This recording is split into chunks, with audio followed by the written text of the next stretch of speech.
এই সেই ছোট্ট অনি, যে নাকি 8 মাসে হয়েছিল আর 1 কেজি 700 গ্রাম ওজন ছিল। আজও ভাবলেই ভীষণ অবাক লাগে। আমি তখন নিজেই অনেক ছোট।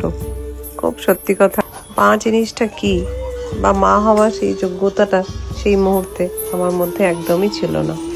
অনি যদি আমার জীবনে না আসতো বা না থাকতো, তাহলে আজ হয়তো আমি নিজেও থাকতাম না। কারণ জীবনে পুরো লড়াইতেই আমি লড়েছি শুধু ওর মুখটা চেয়ে। আর সত্যি কথা বলতে গেলে আমি খুবই ব্লেসড ফিল করি নিজেকে, যে আমি এরকম একজন সন্তানকে পেয়েছি বা সন্তানের মা হতে পেরেছি। অনি আমার বড্ড চাপা ছোট থেকে, কিন্তু ওর চোখগুলো না সব বলে দেয়। অনি একা বড় হয়নি, অনি আর আমি সাথে বড় হয়েছি। আমাদের দুজনের লড়াইটা ভীষণ লম্বা ছিল, কিন্তু ওই তুমি যদি সৎ পথে থাকো আর যদি কারোর ক্ষতি না করে থাকো, উপরওয়ালাও সবসময় তোমার সাথ দেয়।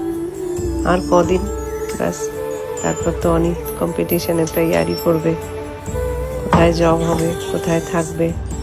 কিন্তু এই যে মুহূর্তগুলো, সেই মুহূর্তগুলো যেন এইভাবেই আমি বন্দি করে নিজের মনের মণিকোঠায় রেখে দেবো। তোমরা সবাই ওকে অনেক আশীর্বাদ করো, ও যেন জীবনের বাকি যুদ্ধেও এইভাবেই জিতে যেতে পারে। আজ আসি, বাই বাই।